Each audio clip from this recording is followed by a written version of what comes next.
Alright, what's up ladies and gentlemen, welcome back to the channel. My name is the Legend of AK and thank you guys so much for all the recent support on my videos. I'm not going to waste too much of your time. I just want to say thank you guys so much for all the love and support on my videos as of lately. We're going to get into just about everything that is brand new and they've changed over the course of the last couple of years in Call of Duty that is brand new here in Black Ops 4. So there's a lot of stuff to get to and I'm going to do my best to, tell you guys about it. I can't really put too gameplay up and show you guys exactly everything that I'm talking about because of the bans and stuff like that where you can't show certain stuff. I didn't get to go to the actual event, so pretty much just going to be talking over this gameplay and just kind of talking to you guys about everything that has changed. So hopefully you guys enjoy the video. If you guys are brand new, make sure to subscribe to the channel, make sure to turn on notifications, and without further ado, let's just go ahead and just jump right into it. So the first thing that's brand new to this game is the health system. Okay, so we've got a lot of people bitching and complaining about the new health system. Their health regeneration no longer is automatic like we've seen in other Call of Duty games,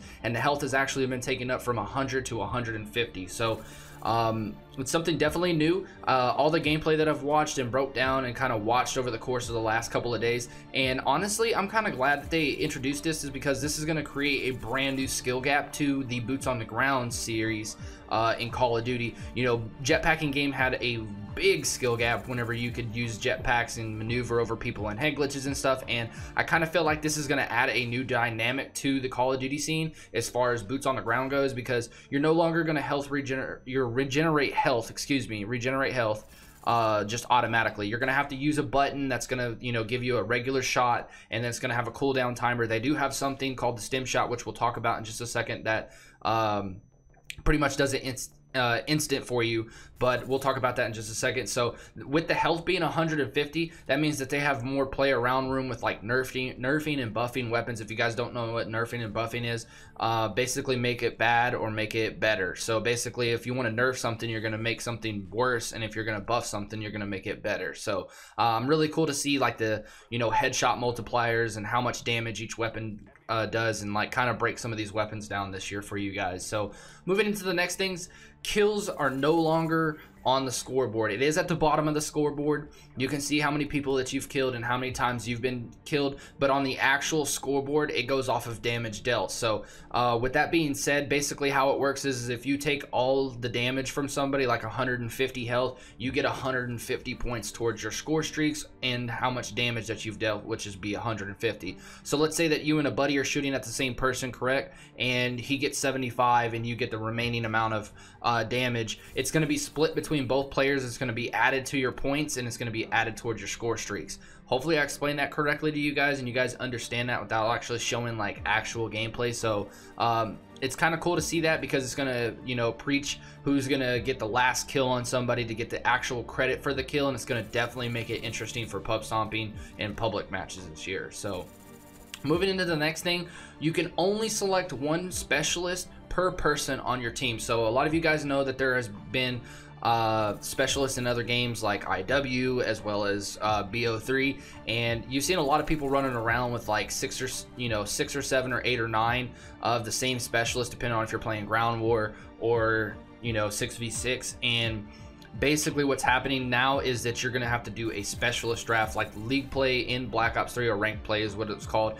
And the thing that makes this really similar to other games is if you think of Rainbow Six Siege, where you're going to pick only one operator, this is basically what they took from that game and put it into their game. So if you guys are using a certain specialist and you guys want to change mid map, you're able to go to the menu selection screen and select a new specialist, as long as somebody on your team is not using that specialist. So there has been 10 confirmed specialists for this game for the release. I don't know if there's going to be more, but there has been 10. We've seen them in the trailer. We only know of 8 of them and what their abilities are, which I've already covered in a video for you guys. So it's kind of cool to see them add some more of a competitive aspect and working as a team and stuff like that. This game is going to be really team based, and I don't know how I feel about that because I'm a solo player, but we'll have to just see more whenever the beta comes out. So moving to the next thing, we have a new section in the creative class called gear, and it has stuff like stim shot, body armor, ComSec device, which is actually, the ComSec device is actually hardline, but just no longer a perk. So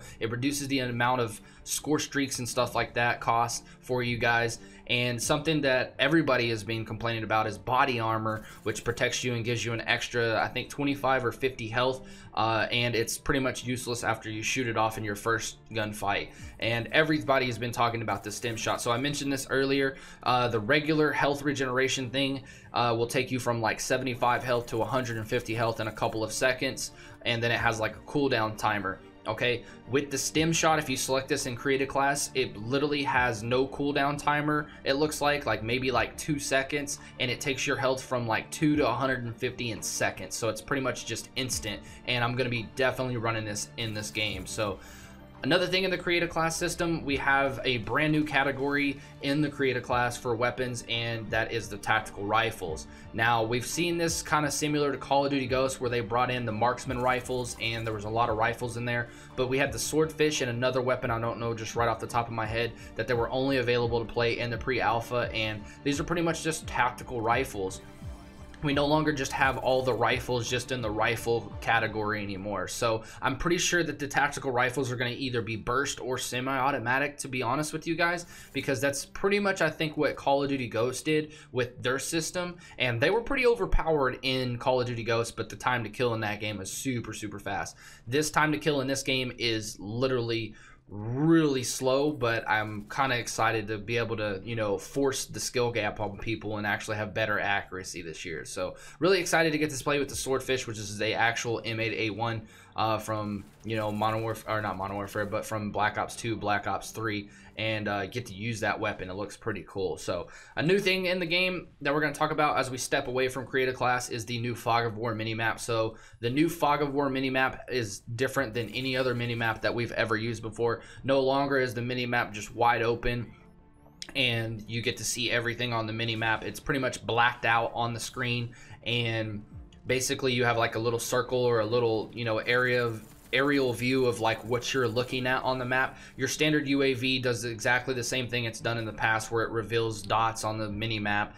And we don't have anything confirmed for a VSAT, but I would just assume with Treyarch Games that we're going to have something like that. And hopefully what happens with that is it opens up the entire minimap. Don't quote me if that actually is what it's going to do, but hopefully that's what it does. But I'm really excited to kind of see what the minimap looks like when I get hands-on footage of the game and get to see the new minimap. It looks pretty cool. So moving into another creative class thing, shotguns are now secondaries, and they are very weak. And as well as we do have another fire shotgun attachment. It's called Dragon's Breath. It has been confirmed. But to be honest with you guys, the last time we've seen shotguns in Call of Duty as a secondary was MW2, and they were super overpowered. And in this game, from all the footage that I've seen so far, they're pretty weak. I've seen some people get like 2 to 3 to 4 shot kills, and that makes me happy. We're no longer going to be able to run around with fire shotguns and just completely delete people off the map like in Call of Duty World War II. Now, something that does protect you against fire in this game is Flat Jacket. It protects against fire resistance, so definitely going to be running that on my class against the shotguns, and the kids are using the Dragon's Breath attachment. So moving into some more creative class features that they've changed, we actually have attachment tiers in creative class.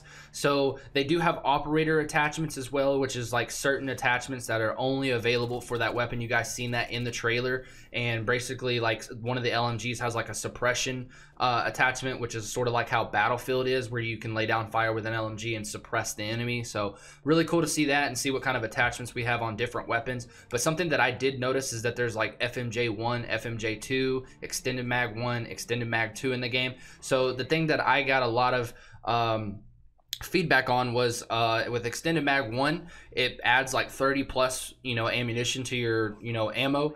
Excuse me. And then Extended Mag 2 adds like 50 plus. So it's going to be really cool to see if that takes away with picking, you know, Extended Mag 1, Extended Mag 2, if that counts as 2 slots in your creative class. But other than that, like, I'm really excited to see what kind of setups everybody's be able to make, and you kind of be unique in this game. So next thing that we're going to talk about the perk system. There is a new perk system in this game. So in the past, you've used like perk 1 greed, perk 2 greed, perk 3 greed, where you're able to pick multiple perks from each category for just one time. But let's say if you guys want to pick the same perks out of the only one perk category, it's called perk 1 gluttony, perk 2 gluttony, and perk 3 gluttony. Let's say that if you guys want to run like dexterity, lightweight, and scavenger, and you want to use only those 3 perks, you can put on perk 2 gluttony, and you can run perks from just category 2 and select up to 4 of them if you guys want, if you have room in your creative class. So that's pretty cool that they're mixing it up this year and kind of making it to where you can create a lot of stuff in this game, like different creative class loadouts and stuff, because in World War II it's very bland. You get a division, you only get a weapon, same attachments across every single weapon, and it just got boring really fast. And I'm glad that they stuck to the pick 10 and they're adding some of this new features to the game. So another thing that what I want to talk about is you can now select your spawn in Black Ops 4. Yeah, this is something completely new. I don't know, I haven't seen like too much footage of this, but I've heard some people talking about this. Instead of just the traditional spawn where you can just spawn anywhere, that is still in the game from what I'm taking. And if you want to like bring up the mini map right after you die, or if it comes up for you, I don't know if that's just automatic, you can actually get back into the fight a little bit faster than normal, and it's kind of cool to see that. And they also have this tack insert thing with the specialist where your whole entire team can spawn on it wherever it's put down at. So it's going to be kind of cool to see that and see how fast-paced everything is with you being able to select your spawn and then spawn on that little tack insert thing. You can no longer use like tack inserts in Call of Duty like how people like snipers have been using and pub stompers getting into spawns and stuff, but this is only one person on the map that has that specialist, which I think is a Seraph. She has it with the Annihilator. She's able to put it down and you can spawn on it, so which would be really cool to see how people control maps, especially in competitive and in public match, use that piece of equipment and how they select their spawns. So one of the new things that I've talked about in another video before is the credit for OBJ. Okay, you get a percentage of the points per OBJ. So let's say you're playing domination, correct, and you're on a flag and you only get down to 40%, and then the rest of your team captures it and you leave. You're not going to get credit for capturing the flag, but you are going to get a percentage of the points towards your score streaks and your score in this game for capturing objectives. So it's going to force a lot of people to play the OBJ if you guys want to get the actual capture, but you're also going to get rewarded for actually getting on the objective and getting some of it down, which is great for objective based players as well as slayers and stuff that are near objectives. You can get on there and get a couple points and then get off. If you want to like extend the flag for your teammates a little bit more, you can get that percentage of score. So a lot of new things have changed on the HUD. You can now see the score in the top left above the mini map, or below the mini map instead of just in the bottom left corner. Your health is now on the screen where the scoreboard used to be at, and it's 150.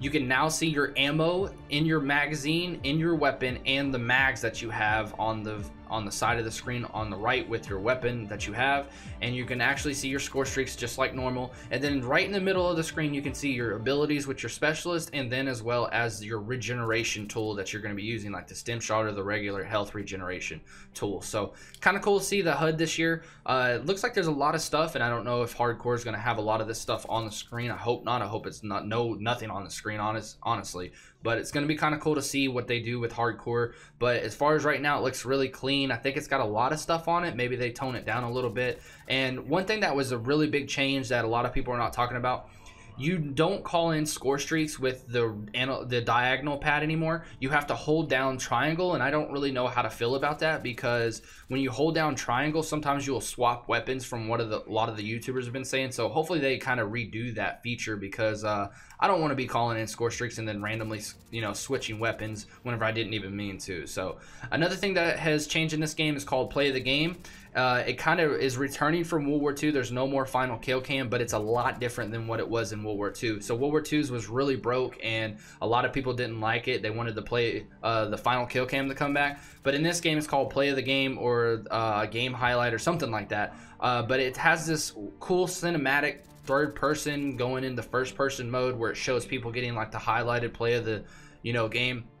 And it looks absolutely amazing, guys. I'm a big fan of this because it's just going to add to the montages and stuff like that, and some of the videos that you create in this game. So another thing that's relatively new to this game that a lot of people are bitching about as well is that 6v6 is no longer the standard number of players on a map whenever you're playing. It is now 5v5. I know a lot of people have been bitching about that, but from all the YouTubers that I've talked to and watched gameplay of, you really don't notice that there's only 5 people on each team. And does that mean that we're going to get ground war? We don't know. We didn't even see ground war until 6 months after the game was released in World War II. So to be honest with you guys, I really don't think that we're going to get ground war in this next game, we might. But if they're sticking to a 5v5 instead of 6v6, we might not honestly get that this year. So another big change, and we'll be done with this video, is the predictive recoil that I've noticed in this game. No longer is recoil going to be just sporadic and all over the place, and you're not going to be able to control the weapon and have the same recoil patterns. So something that somebody was talking to me about is people with like modded controller are going to be able to program the controllers with predictive recoil and stuff, and they're going to have a laser beam. That's not the case, because whenever you're talking about predictive recoil, it's not going to act the same whenever you're sprinting, coming out of a sprint, standing still, strafing, and stuff like that. The recoil is going to act differently, but you're going to be able to see like a similarity of like the same recoil patterns that you've never seen in Call of Duty before. This basically means that, you know, Timmy Turner, Joe Blow, or whatever, sitting in a corner is not just going to be able to, you know, basically shoot at you and not have good accuracy and not know how to control that weapon, get easy kills on you with the new health system. You're going to have great accuracy this year, and you're going to have to be able to, you know, learn the weapons and actually master the weapons in order to be really good this year. It's going to add for more of a skill gap against players in this game that think they've been good for the last couple of years in Call of Duty. I'm really excited about this, guys. Thank you guys so much for watching the video. Let me know down in the comment section below what you guys are excited for with the new features and what you guys are mad about, honestly, because I want to know your guys' feedback, and I want to talk to you guys more of like a forum style in the comment section below. I will be responding back to comments all day and even tomorrow on this video. I'll try to answer everybody's questions. If you guys have questions, just ask me, and I'll do my best to reach out to some of the YouTubers that went and ask questions for you guys. So thank you guys so much for all the love and support on the video, and I will see you guys in the next one. Peace out.